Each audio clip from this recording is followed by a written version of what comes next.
ہادی اور رہنما کو بھی اس نے رکھا ہے تمہارے ساتھ، تاکہ تم کسی طرح سے کوئی گمراہی کے راستے پر نہ جاؤ۔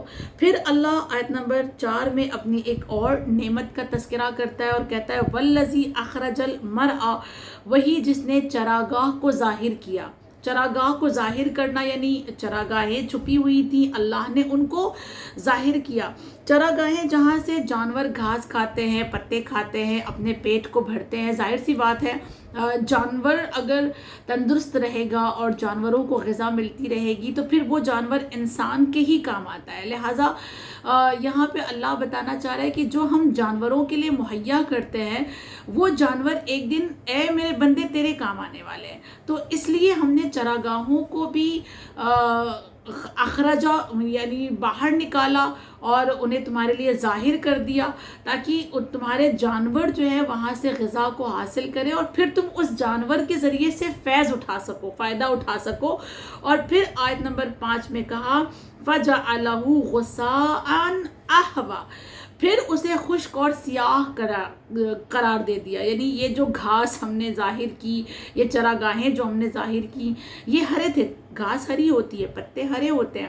اللہ کہہ رہا ہم نے اس کو کیا کر دیا، پھر سکھا دیا، اور ہم نے اس کو کیا کر دیا، پھر سیاہ کر دیا۔ جب ایک پتا بہت زیادہ ہرا ہوتا ہے یا اس کی زندگی کم ہونے لگتی ہے تو وہ بلیک ہوتا ہے، پھر بلیک ہونے کے بعد وہ کیا ہوتا ہے، سوکھ جاتا ہے اور گر جاتا ہے۔ اس میں اللہ نے ہمیں تھوڑا سا غور و فکر کرنے کی دعوت دی ہے کہ اللہ کیوں کہہ رہا ہے کہ ہم نے چراگاہوں کو ظاہر کیا اور پھر اس کے بعد اس کو سیاہ کر دیا، ہم نے اس کو خشک کر دیا۔ اس میں 3 پوائنٹ مفسر قرآن نے بیان کیے ہیں۔ پہلا کہتے ہیں کہ اللہ ہمیں یہ بتانا چاہ رہا ہے کہ دیکھو یہ جو ہرا بھرا درخت تھا، یہ جو ہری بھری گھاس تھی، یہ سیاہ ہو گئی اور سیاہ ہو کے یہ سوکھ گئی، سوکھ کر اس کی زندگی ختم ہو گئی۔ اسی طرح آج تم ہرے بھرے ہو، کل تم بھی ختم ہو جانے والے ہو۔ دوسرا پوائنٹ یہ ہے کہ اگر یہی سوکھی ہوئی گھاس، کالی گھاس جو سوکھ گئی ہے، ایک کے اوپر ایک رکھتے چلے جائیں، رکھتے چلے جائیں، رکھتے چلے جائیں، تو بظاہر تو سوکھی ہوئی گھاس ہے جو بلیک ہو چکی ہے، جو خراب ہو چکی ہے، جس کا کوئی یوز نہیں ہے۔ لیکن ایک کے اوپر ایک جمع کرنے سے کیا ہوتا ہے، پھر وہی گھاس جو ہے وہ کھاد بن جاتی ہے، جو مفید ہو جاتی ہے، جو فائدے مند ہو جاتی ہے۔ یعنی اللہ یہاں پر ایک بار ہمیں دعوت دینا چاہ رہا ہے کہ دیکھو جو فضول چیزیں بھی ہیں تمہاری نگاہ میں، اللہ اس سے بھی ایک فائدے مند چیز کو بنانے کی قدرت رکھتا ہے۔ اور پھر اس کے بعد تیسرا پوائنٹ اس میں یہ بیان کیا گیا ہے کہ اللہ نے کیوں ان کا تذکرہ کیا اور خداوند کریم نے اس گھاس کی بات کیوں کی ہے، وہ اس لیے کہ ہم دیکھیں کہ جب گھاس جو ہے وہ بلیک ہو جاتی ہے ایک چراگاہ میں، ایک میدان میں، اور اس میں جو پتھر نکلے ہوئے ہوتے ہیں اور اس پتھر پر یا اس زمین پر جب وہ بلیک ہو جاتی ہے، سوکھ جاتی ہے، تو وہ کالی جو ہے نا گھاس کوئلے کی شکل میں تبدیل ہو جاتی ہے، وہ کوئلہ بن جاتی ہے۔ اور جو پتھر کا کوئلہ بنتا ہے وہ انسان کے بہت کام آتا ہے، بہت مفید ہوتا ہے۔ یعنی اللہ غور کرنے کی ہمیں دعوت دے رہا ہے کہ تم غور کرو کہ ہم نے کس طرح سے چراگاہ کو بنایا اور چراگاہ کو تمہارے لیے ظاہر کیا، اور پھر یہی چراگاہیں تمہیں کتنی ساری دعوت دیتی ہیں، کتنے سارے پیغام اس چراگاہوں میں چھپے ہوئے ہیں۔ اور دیکھو کہ تمہارا رب کیسا خالق ہے، وہ تو ایسا خالق ہے کہ اس کی مخلوق کے بارے میں انسان اگر پڑھے تو حیران ہو جائے۔ مثال کے طور پہ ایک پرندہ ہم دیکھیں کہ جو دور دراز اڑ کر چلا جاتا ہے، نہ جانے کتنی دور سمندروں میں اڑتا رہتا ہے اور پھر کہیں کہیں چلا جاتا ہے، لیکن اس پرندے کو پھر کسی کو راستہ دکھانے کی ضرورت نہیں پڑتی، کسی میپ کی ضرورت نہیں پڑتی، وہ آٹومیٹکلی اپنے اسی درخت پر آ جاتا ہے جہاں پر اس نے اپنا گھونسلہ بنایا ہوا ہے۔ دوسری چیز ہم دیکھیں کہ کچھ ایسے ہوتے ہیں چھوٹے چھوٹے اللہ کی موجودات کہ جس کو دوربین سے دیکھنے کی ضرورت پڑتی ہے، اور بعض تو دوربین سے بھی نظر نہیں آتے، لیکن وہ جو ہم جس کو دوربین سے دیکھتے ہیں ایگل، اسے بنا کسی دوربین کے چھوٹی چھوٹی آنکھوں کے ذریعے سے دیکھ لیتا ہے۔ شہد کی مکھی کو دیکھیں ہم کہ ہوا تیز چلتی ہے، وہ پتہ نہیں کہاں اڑ کے چلی جاتی ہے، لیکن اسے یہ معلوم ہوتا ہے کہ اس کا شہد کا جو چھتا ہے وہ کس شہر میں کس درخت کے پاس ہے، اور وہ لوٹ کر اپنے درخت کے پاس آتی ہے، کسی اور درخت کے پاس نہیں جاتی اور اپنے ہی چھتے میں آ کر بیٹھتی ہے اور وہیں پھر وہ شہد بناتی ہے. یہ کیسی عجیب و غریب مخلوق اللہ کی ہے. ہم دیکھیں ایک اور خوبصورت بات اللہ کی مخلوق کے بارے میں کہ جو سمندروں میں مچھلیاں رہتی ہیں ان مچھلیوں کے لیے یہ ملتا ہے کہ یہ مچھلیاں دیکھیں بہہ کے کہاں کہاں جاتی ہوں گی, کن کن مقامات پہ چلی جاتی ہوں گی. سمندر کی کوئی تھا ہے؟ ہم سمندر کی انتہا تک جا سکتے ہیں, سمندر کی انتہا تک پہنچ سکتے ہیں. وہ کتنا چوڑا ہے, کتنا بڑا ہے, کتنا گہرا ہے, اور مچھلیاں پھر کہاں کہاں پہنچتی ہوں گی. لیکن کہا جاتا ہے کہ یہ مچھلیاں جب اپنے بچے نکالنا چاہتی ہیں تو واپس وہاں پلٹ کر آتی ہیں جہاں پہ وہ پیدا ہوئی ہیں, اور پھر وہیں پر وہ بچے نکالتی ہیں جہاں پر ان کے ماں باپ نے ان کو پیدا کیا تھا. یہ کتنی عجیب و غریب اللہ کی مخلوق ہے, اللہ کی قدرت ہے جو ہماری عقل کو حیران کرتی ہے. اور یہی اللہ ہمیں اور آپ کو یہاں پر دعوت فکر دے رہا ہے کہ تم سوچو کہ تمہارا خالق کیسا ہے. اس کے بعد آیت نمبر 6 میں اللہ مخاطب ہوتا ہے اپنے نبی سے, اور اپنے نبی سے کہتا ہے سنقرئک فلا تنسا, اور عنقریب ہم جو ہے اگر ایسے خالق ہیں, ہم ایسے رب ہیں جن کی توصیف اس طرح سے اللہ نے کی, تو خدا کہتا ہے عنقریب اے میرے حبیب ہم تمہارے پاس قرآن کو بھیجیں گے اور قرآن کو تمہارے سامنے پڑھا جائے گا اور تم اسے کبھی فراموش نہیں کرو گے. یعنی تم اس بات کا خوف نہیں کرنا کہ جبرائیل تو ایک بار آئیں گے, ایک بار آ کر قرآن میرے سامنے پڑھ کر چلے جائیں گے, پھر اگر وہ میں بھول گیا تو. اللہ یہ کہہ رہا ہے اپنے حبیب سے کہ اے میرے حبیب ایک بار جو آیات آپ کے قلب پر ثبت کر دی گئی پھر آپ اسے کبھی فراموش نہیں کریں گے. آیت نمبر 7 میں بات کو آگے بڑھاتے ہوئے خدا کہتا ہے الا ما شاء اللہ انہ یعلم الجہر وما یخفی, مگر جو کچھ خدا چاہے, یعنی اگر اللہ چاہے کوئی چیز بھلانا تو وہ بھلا دے گا, اور اگر وہ چاہے کہ نہیں بھولو تو وہ کبھی نہیں بھول پاؤ گے. اور جو کچھ بھی تمہیں یاد ہے تو اس یاد دہانی پر یا اس حافظے پر, اس میموری پاور پر تم اپنے اوپر فخر نہیں کرنا کہ ہاں مجھے کتنا یاد رہتا ہے. نہیں, اللہ کہہ رہا ہے کہ جو کچھ خدا چاہے گا, میں چاہوں گا تو تم یاد رکھو گے, میں چاہوں گا تو تم بھول جاؤ گے, اس لیے کہ میں وہ ہوں جو اوپن کو بھی جانتا ہوں, آشکار کو بھی جانتا ہوں, اور جو پوشیدہ ہے, جو چھپا ہے, جو ہڈن ہے, میں اس کو بھی جانتا ہوں. تو میرے پاس ان تمام چیزوں کا علم ہے, اور یہ قدرت بھی صرف اللہ کی ہے. ٹھیک ہے. اس کے بعد اللہ پھر ایک مرتبہ آیت نمبر 8 میں کہتا ہے وَنُيَسِّرُكَ لِلْيُسْرَى, اور ہم تمہیں ہر اچھے کام کے انجام دینے کے لیے آمادہ کریں گے. اپنے حبیب سے کو دلاسا دیتے ہوئے کہتا ہے اے میرے حبیب یہ جو لوگ تمہیں ستاتے ہیں, یہ جو تمہیں اذیت دیتے ہیں, یہ جو تمہیں جھٹلاتے ہیں, ان کی فکر نہ کرنا. تمہارا مددگار تمہارا خالق ہے, تمہارا رب ہے, تمہیں ہر نیکی کرنے کی صلاحیت وہ عطا کرے گا, اور ہر نیکی کے لیے وہ تمہارا مددگار ثابت ہوگا, اور ہمیشہ وہ تمہارے لیے موجود ہوگا. صحیح. لہٰذا پھر اس کے بعد اللہ دلاسا دینے کے بعد اپنے حبیب سے کیا کہہ رہا ہے کہ اگر وہ ایسا قدرت والا پروردگار ہے, تمہیں جو کچھ بھی دے دے گا اسے تم کبھی بھولو گے نہیں, تمہیں وہ نیکی کرنے کی بھی قوت دے گا, طاقت دے گا, دن تمہیں کیا کرنا ہے اے میرے حبیب, تمہیں کیا کرنا ہے فَذَكِّرْ إِن نَفَعَتِ الذِّكْرَى, تو جہاں تک سمجھانا مفید ہو سمجھاتے رہو. اگر اللہ مددگار ہے تو پھر ان لوگوں کو جو ناسمجھ ہے, جو توحید کی درک کرنے کی صلاحیت نہیں رکھتے, ان کو سمجھاتے رہو. جہاں تک ممکن ہو سکے تم ان کو سمجھاتے رہو, یہ تمہارا کام ہے. تذکر کرنا, انہیں یاد دلانا, انہیں بار بار بتانا, اے میرے حبیب یہ تمہارا کام ہے, اور اس میں اللہ تمہارا مددگار ہوگا. پھر آیت نمبر 10 میں کہا سَيَذَكَّرُ مَن يَخْشَىٰ, اور عنقریب وہ لوگ جو خدا سے ڈرتے ہیں متذکر ہوں گے. یعنی آپ اپنا کام کریے, آپ ڈرائیے, آپ تذکر کیجئے, آپ اللہ کی جانب بلائیے. وہ لوگ جو با ایمان ہوں گے, جن کے دل صاف ہوں گے, جو اللہ سے محبت کرتے ہوں گے, جنہیں اللہ کا خوف ہوگا, جنہیں عدالت الہی پر یقین ہوگا, جسے قیامت کے آنے پر اور حساب و کتاب کے ہونے پر یقین ہوگا, وہ متذکر ہو جائے گا. یعنی وہ سمجھ جائے گا, وہ آپ کی جانب آ جائے گا. ٹھیک. اس کے بعد کیا کہا اللہ نے, مگر جو وَيَتَجَنَّبُهَا الْأَشْقَى، لیکن زیادہ بدبخت لوگ اس سے دوری اختیار کریں گے. ایک آیت میں کیا کہہ رہا ہے کہ جو خوف خدا رکھنے والے ہوں گے وہ قبول کر لیں گے. 11 میں کیا کہا اللہ نے کہ لیکن جو شقی ہوں گے وہ آپ کی بات کو قبول نہیں کریں گے، وہ آپ سے دوری اختیار کریں گے. ابن عباس یہاں پر اس آیت کے بارے میں کہتے ہیں کہ جو پاک دل خوف الہی رکھنے والا جو دل ہے، جس کے لیے اللہ کہہ رہا ہے کہ وہ تمہارے تذکر کو قبول کر لے گا، وہ عبداللہ ابن مکتوم ہیں جو نابینا تھے لیکن حق کی تلاش میں رہا کرتے تھے، اور جن کے لیے اللہ کہہ رہا ہے کہ یہ شقی ہیں اور یہ تم سے دوری اختیار کریں گے، یہ تمہارے تذکر کو قبول نہیں کریں گے. وہ ولید ابن مغیرہ اور عتبہ ابن ربیعہ جیسے مشرکین ہیں، جو مشرکین کے سرغنہ بھی تھے، یعنی لیڈر بھی تھے، اور نبی کے کھلے ہوئے دشمن بھی تھے. تو ان کی بات ہو رہی ہے یہاں پر.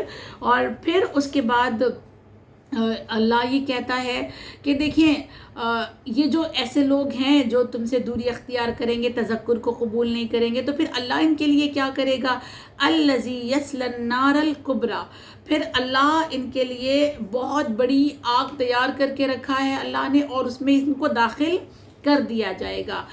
جب ان کو بڑی آگ میں داخل کر دیا جائے گا، بڑی آگ میں ڈال دیا جائے گا، تو پھر آیت نمبر 13 میں اللہ نے کہا ثم لا یموت فیہا ولا یحیا، اور ایسے عالم میں جب انہیں آگ میں ڈالا جائے گا تو ان کی کیفیت یہ ہوگی کہ نہ یہ مر سکیں گے نہ یہ جی سکیں گے، یعنی نہ تو یہ زندہ رہیں گے نہ یہ مر سکیں گے. دیکھیں کسی بھی نیکی کو اگر بیان کیا جائے یا تبلیغ کی جائے تو 3 طرح کے لوگ ملتے ہیں. ایک وہ ہوتے ہیں جو قبول کر لیتے ہیں خوشی سے اور یقین کے ساتھ، ایمان کے ساتھ قبول کرتے ہیں. ایک وہ ہوتے ہیں کہ جو شک کرتے ہیں، قبول بھی نہیں کرتے اور ریجیکٹ بھی نہیں کرتے، ٹھیک ہے.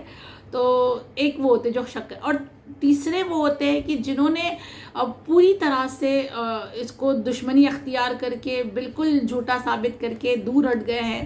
تو یہ ان لوگوں کی بات ہو رہی ہے جنہوں نے پوری طرح سے دوری اختیار کر لی ہے اور اللہ کے نبی کو جھوٹا ثابت کرنے کی کوشش کرتے ہیں اور اللہ کے نبی کی تبلیغ پر لبیک نہیں کہتے. ان کے لیے اللہ کیا کہہ رہا ہے کہ نار الکبریٰ ہے. نار الکبریٰ سے کیا مراد ہے؟ یہاں پہ تشریح بیان کی گئی ہے کہ نار الکبریٰ جو ہے اسفلا سافلین کی منزل کو کہا گیا ہے، یعنی جہنم کا سب سے نچلا جو طبقہ ہے، جو سب سے زیادہ دہک رہا ہوگا آگ سے، وہ نار الکبریٰ ہے. اور نار الکبریٰ کو ایک اور حدیث سے سمجھایا جا سکتا ہے کہ نار الکبریٰ آخرت کی آگ کو کہا جاتا ہے اور دنیا کی آگ کو نار صغریٰ کہا جاتا ہے، اس لیے کہ اللہ نے جب زمین پر آگ کو اتارا ہے تو آگ کو 70 پانی سے دھویا گیا ہے، اور 70 پانی سے دھوئے جانے کے باوجود بھی یہ بھڑک اٹھی ہے، تب اس کو زمین پر اتارا گیا. تو یہ جو ہمارے پاس جو آگ ہے جو ہمیں جلاتی ہے، یہ 70 پانی سے دھوئی ہوئی آگ ہے. اگر یہ ہمیں ایسے جلاتی ہے، یہ ہمیں ایسے ہرٹ کرتی ہے، یہ ہمیں اتنے زخم دیتی ہے، تو جو ایک بھی پانی سے نہیں دھلی ہوئی ہے، جو ایز اٹ از ویسی کی ویسی جہنم میں ہے جیسے اللہ نے خلق کیا ہے، تو پھر اس آگ کے اندر جلانے کی جو طاقت ہوگی اور وہ جو زخم دے گی، ہم اس کو تصور نہیں کر سکتے کہ کیسا زخم ہوگا.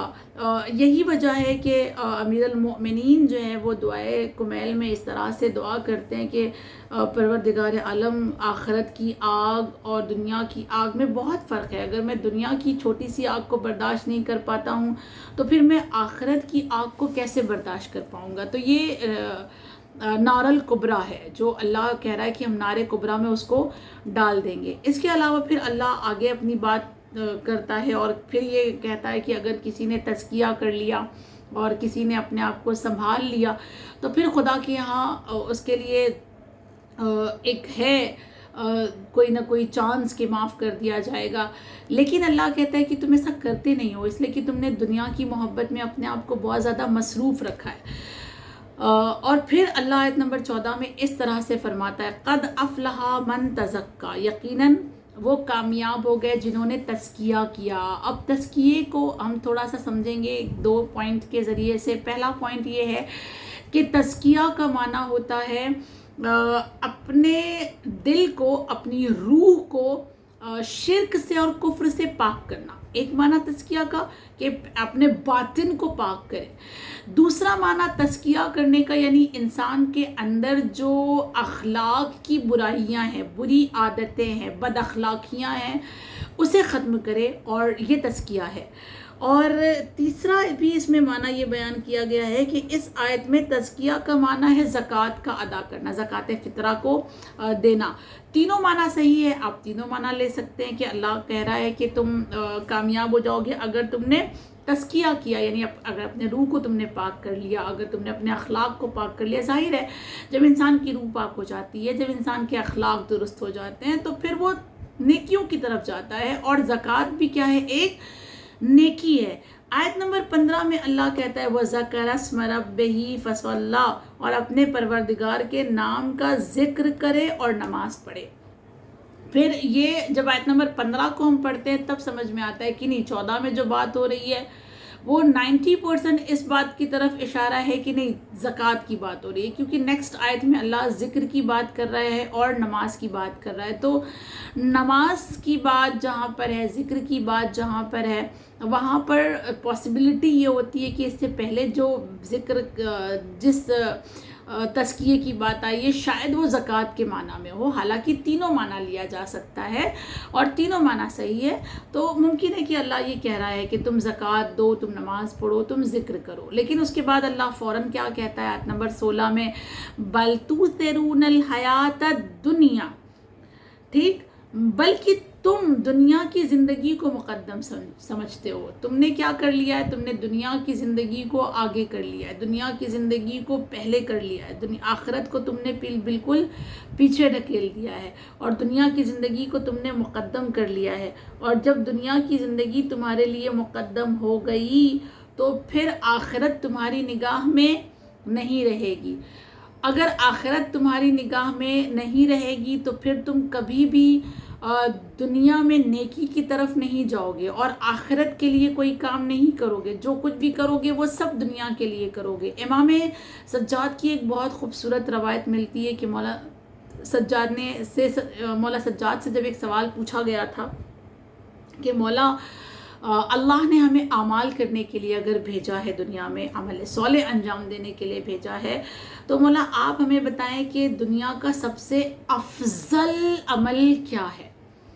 مولا سجاد نے فرمایا کہ اللہ اور رسول کی معرفت کے بعد دنیا کا سب سے افضل عمل دنیا سے نفرت کرنا ہے، بغض دنیا. کیوں؟ اس لیے کہ جتنے بھی گناہ ہم اور آپ انجام دیتے ہیں، احادیث سے یہ ثابت ہے کہ وہ سب کچھ حب دنیا میں آ کے کرتے ہیں. سارے گناہ ہم حب دنیا کی وجہ سے کرتے ہیں. دنیا کی محبت جب دل میں آ جاتی ہے تو اس محبت میں ہم اتنے مصروف ہو جاتے ہیں کہ پھر کوئی گناہ کرنے سے ہم پیچھے نہیں ہٹتے. لہٰذا مولا سجاد فرماتے ہیں کہ اللہ اور رسول کی معرفت کے بعد اگر سب سے افضل کوئی عمل ہے تو وہ یہ کہ دنیا سے نفرت کرو. اور پھر مولا نے بہت خوبصورت باتیں کہی، اور وہ یہ کہ تم جان لو کہ دنیا میں سب سے پہلے ہونے والا جو گناہ ہے وہ تکبر ہے، اور وہ تکبر اللہ کی نافرمانی کی وہ تکبر کی وجہ سے اللہ کی نافرمانی کی گئی. جب ابلیس کو کہا گیا آدم کا سجدہ کرو، اس نے کہا میں نہیں کروں گا، اور یہ تکبر جو اس کے اندر تھا، اس تکبر نے اس سے کیا کروایا؟ اللہ کی نافرمانی کروائی، اور وہ اللہ کی نافرمانی کر کے قیامت تک کے لیے ملعون بن گیا. دوسرا جو گناہ ہوا وہ روئے زمین پر سب سے پہلے وہ حرص تھا، دوسرے نمبر کا گناہ. اس لیے کہ اللہ نے حضرت آدم اور حضرت حوا کے لیے پوری جنت کو اوپن رکھا تھا، اور یہ اعلان کیا تھا کہ جہاں سے جو چاہیے آپ لے سکتے ہیں، بس ایک درخت ایسا ہے جس کے قریب آپ کو نہیں جانا ہے.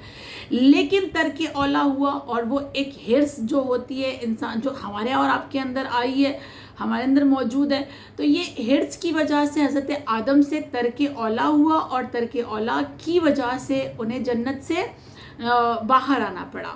خوب تیسرا گناہ جو روئے زمین پر ہوا ہے سب سے پہلے، وہ حسد ہے، حسد کی وجہ سے ہوا ہے، قتل ہوا ہے. اور وہ قتل بھی کیا تھا، ایک بھائی نے بھائی کا قتل کیا. اور وہ جو دونوں بھائی ہیں وہ ایک نبی کے بیٹے ہیں. نبی کے بیٹے ہونے کے باوجود ایک بھائی دوسرے بھائی کا قتل کر دیتا ہے. کس وجہ سے؟ حسد کی وجہ سے. ہم سب جانتے ہیں حضرت یوسف علیہ السلام کو ان کے بھائیوں نے کنویں میں ڈالا تھا. یہ بھی جو ایک نبی کے بیٹے نبی کو ان کے دوسرے بھائی جو کنویں میں ڈال رہے ہیں، اس کی وجہ بھی حسد تھی. یعنی ایک 3 چیزیں انسان کے گناہوں کی بنیاد بنا دی گئی، ایک تکبر، ایک حرص اور ایک حسد. اور یہ ساری چیزیں، یہ تینوں چیزیں بھی جو انسان کے اندر آتی ہیں وہ حب دنیا کی وجہ سے ہوتی ہے، دنیا کی محبت کی وجہ سے ہوتی ہے. اس لیے اللہ کہہ رہا ہے کہ بل تؤثرون الحیات الدنیا، تم نے تو دنیا کی زندگی کو مقدم کر رکھا ہے، تم نے تو دنیا کی زندگی کو سب سے آگے کر رکھا ہے. تمہارے لیے تو دنیا کی زندگی سب سے زیادہ ضروری ہے، اور اسی کے لیے تم اپنا ایفرٹ ڈال رہے ہو، اسی کے لیے تم اتنی محنتیں کر رہے ہو. اور پھر اس کے بعد خداوند کریم کہتا ہے کہ والآخرۃ خیر وابقیٰ، جبکہ خیر کیا ہے، بہتر کیا ہے، آخرت ہے. پائیدار کیا ہے، آخرت ہے. یہ جو دنیا ہے یہ فانی ہے، یہ پائیدار نہیں ہے، یہ ختم ہو جانے والی ہے، یہ مٹ جانے والی ہے. اگر فانی دنیا کے لیے تم اتنے ایفرٹ ڈالتے ہو، تم اتنی محنتیں کرتے ہو، تم اتنا کام کرتے ہو، اتنی قربانی دیتے ہو، تو وہ جو پائیدار دنیا ہے، جو کبھی ختم ہونے والی نہیں ہے، جو ہمیشہ باقی رہنے والی ہے، اس کے لیے کتنی محنت کرنی چاہیے. یہ دنیا تو مٹ جائے گی نا، یہ دنیا تو خاک میں مل جائے گی نا، ایک دن سب کچھ ختم ہو جانے والا ہے نا. شاید یہی وجہ ہے کہ کہا گیا کہ جو بہت زیادہ غرور اور تکبر کے ساتھ گناہوں میں ملوث ہوتے ہیں انہیں ہم منہ کے بل، یہ جو بار بار اللہ کہتا ہے نا کہ منہ کے بل جہنم میں ڈال دیا جائے گا، اس کا بھی ایک فلسفہ بیان کیا گیا تھا. کیونکہ انسان جو ہے دنیا میں جب اپنی باڈی کو سجانے پر آتا ہے تو باڈی میں سے سب سے زیادہ جس کا کیئر کیا جاتا ہے، جس کو سجایا جاتا ہے، وہ انسان کا چہرہ ہے. سب سے زیادہ انسان اپنے چہرے پہ کام کرتا ہے. خواتین کو دیکھ لیں، مردوں کو دیکھ لیں، آپ جسے بھی دیکھ لیں، سب سے زیادہ انسان اپنے چہرے پہ کام کرتا ہے، اس پہ محنت کرتا ہے، اسے سجاتا ہے. لہذا اللہ کہتا ہے کہ جس کو تم نے دنیا میں سب سے زیادہ سجایا ہے دنیا کے لیے، ہم اسی کے بل تمہیں جہنم میں ڈال دیں گے. یہ اس چہرے کی وجہ سے تم اپنے آپ کو پہچنواتے تھے اور فخر کرتے تھے اور غرور کے ساتھ گھومتے تھے. اب اسی چہرے کو تمہارے ہم منہ کے بل تمہیں جہنم میں ڈال کر اس کو جلا دیں گے. یہ اللہ نے ہمیں بہت زیادہ جگہ دینے والی آیات دی ہیں کہ دنیا کو فراموش کرو، دنیا سے دور چلے جاؤ اور آخرت کی طرف لوٹ کر آ جاؤ. اس کے بعد اللہ آیت نمبر 18 میں کہتا ہے ان ھذا لفی الصحف الاولیٰ، یہ احکام پہلی آسمانی کتب میں آ چکے ہیں. اور یہ جو کچھ بھی اللہ بیان کر رہا ہے کہ تم تزکیہ کرو، تم نماز پڑھو، تم ذکر کرو اللہ کا بار بار، اور دنیا سے دور رہو، آخرت کی فکر کرو، یہ تمام تذکرے یہ اسے اس میں نہیں ہو رہے ہیں. میں صرف قرآن میں نہیں بات کر رہا ہوں اس کے بارے میں، بلکہ یہ اس سے پہلے جو آسمانی کتاب ہم نے نازل کی ہیں ان آسمانی کتابوں میں بھی ہم نے ان کا تذکرہ کیا ہے، انہیں بھی ہم نے یہ تمام چیزیں یاد دلائی ہیں، اور ان سب کو بھی یہ چیزیں بتائی گئی ہیں. ان کتابوں میں بھی ساری چیزیں موجود ہیں، کیونکہ ظاہر سی بات ہے اللہ کی جانب سے کتابیں آئی ہیں تو احکامات تو تقریباً ایک جیسے ہوں گے. یہ الگ مسئلہ ہے کہ اب جو توریت اور زبور اور انجیل ہے ان کو تبدیل کر دیا گیا، ان میں تحریف کر دیا گیا، الا قرآن اور جو پوری طرح سے ویسا کا ویسا ہے جیسا جبرائیل لے کر آئے تھے، جو ہمارے اور آپ کے عقیدے میں ہے کہ قرآن میں کوئی تحریف نہیں ہے. ہاں ترجمہ اور تفسیر میں مسئلہ ہو سکتا ہے کہ الگ الگ ہے، اہل تسنن اس کا الگ ترجمہ اور تفسیر کرتے ہیں، اہل تشیع اس کا الگ ترجمہ اور الگ تفسیر کرتے ہیں، لیکن جو عربی عبارت ہے اس میں کوئی شک نہیں ہے کہ وہ ویسی کی ویسی ہے جیسی اللہ نے بھیجی تھی، اور پوری ہے، ہمارے پاس موجود ہے جتنی اللہ نے آسمان سے نازل کی تھی۔ اس میں کوئی بھی ہمارا ایسا کوئی عقیدہ نہیں ہے کہ اس میں کچھ آیات کم ہو گئی ہیں، تخفیف ہو گئی ہے، نہیں، ہمارا عقیدہ ہے کہ ہمارے پاس مکمل قرآن جو اللہ نے نبی کریم کے قلب مبارک پر اتارا ہے وہ ہمارے پاس موجود ہے۔ خوب اس کے بعد آخر میں اللہ یہ کہتا ہے کہ یہ جو پہلے کتابیں آئی ہیں ان میں صحف ابراہیم و موسیٰ، حضرت ابراہیم کی صحف اور حضرت موسیٰ کی صحیفہ جو ہوتی ہے، صحیفہ یعنی کتاب، اور جو حضرت موسیٰ کی جو صحیفہ تھی اور حضرت ابراہیم کا جو صحیفہ تھا، ان میں بھی ہم نے ان بات کا تذکرہ کیا ہے، یعنی ان تمام کتابوں میں بھی یہ ساری باتیں موجود ہیں۔ اب ایک مسئلے پر ہم بات کر کے اپنی بات کو تمام کریں گے کہ یہ جو صحیفوں کی بات ہو رہی ہے کہ انبیاء پہ جو صحیفے نازل ہوئے ہیں، ان صحیفوں میں بھی ہم نے تذکرہ کیا ہے، تو یہ صحیفے کتنے ہیں؟ اس پر ایک کہتے ہیں کہ روایت ہے، اچھی خوبصورت سی روایت ہے، اور صحیفہ آپ اس کو یہ سمجھ لیں کہ تختی کو بھی کہا جاتا ہے، لوح کو بھی کہا جاتا ہے، کتاب کو بھی کہا جاتا ہے۔ اور جناب ابو ذر نے یہ روایت نقل کی ہے کہ وہ کہتے ہیں کہ جب میں نے اللہ کے نبی سے یہ سوال کیا کہ پروردگار عالم نے کتنے انبیاء بنائے، تو انہوں نے جواب دیے کہ 1,24,000۔ حضرت ابو ذر کہتے ہیں کہ 1,24,000 میں سے رسول کتنے بنائے؟ تو اللہ کے نبی نے جواب دیے 313، باقی سب نبی ہیں اور 313 جو ہے وہ رسول ہیں۔ پھر وہ کہتے ہیں کہ میں نے پوچھا کہ حضرت آدم نبی تھے؟ تو آپ نے فرمایا کہ ہاں، حضرت آدم نبی تھے، خدا نے ان سے کلام کیا اور انہیں اپنے دست قدرت سے خلق فرمایا۔ اس کے بعد نبی اپنی بات کو، اپنی گفتگو کو آگے بڑھاتے ہیں، اور آگے بڑھاتے ہوئے نبی فرماتے ہیں، اے ابو ذر، انبیاء میں سے 4 نبی ایسے تھے جو عرب میں آئے ہیں، عرب میں اتارے گئے ہیں، جن میں سے ایک حضرت ہود ہے، دوسرے حضرت صالح ہیں، اور تیسرے حضرت شعیب ہیں، اور چوتھا نبی فرماتے ہیں کہ وہ میں ہوں۔ اے ابو ذر، وہ چوتھے نبی جو عرب میں اتارے گئے اللہ کی جانب سے، وہ خود تیرا نبی یعنی میں محمد مصطفیٰ صلی اللہ علیہ وآلہ وسلم۔ پھر ابو ذر سوال کرتے ہیں کہ اے اللہ کے رسول، پھر اللہ نے آسمان سے کتنی کتابیں اتاری؟ کیا یہ جو ہم 4 کتابیں سنتے ہیں، اب اس کا جواب ہمیں ملے گا۔ تو نبی فرماتے ہیں کہ اللہ نے آسمان سے 104 کتابوں کو بھیجا ہے، جس میں ہم صرف 4 کتابیں جانتے ہیں۔ وہ 100 کتابیں کس کے اوپر آئی ہیں اور صحیفہ ان کو کہا جاتا ہے، تو اس کے کیا کنٹینٹ ہیں، اس کے بارے میں ہم اور آپ زیادہ نہیں جانتے، ڈیٹیل ہمیں نہیں معلوم ہے۔ خوب تاریخ میں بہت زیادہ اس کی ڈیٹیل ہے بھی نہیں۔ 4 مشہور کتابوں کے علاوہ 100 کتابیں اور ہیں۔ اگر نبی فرماتے کہ 104 کتابیں اللہ نے نازل کی ہیں، اس کا مطلب 4 مشہور کتابوں کے علاوہ 100 کتابیں اور موجود ہیں۔ پھر نبی نے بتایا کہ کس نبی کے پاس کتنی کتاب ہے۔ پھر اللہ کے نبی فرماتے ہیں، اے ابو ذر، 10 کتابیں حضرت آدم پر نازل ہوئیں، 50 کتابیں حضرت شیس پر نازل ہوئیں، 30 کتابیں حضرت ادریس پر نازل ہوئیں، ٹھیک ہے؟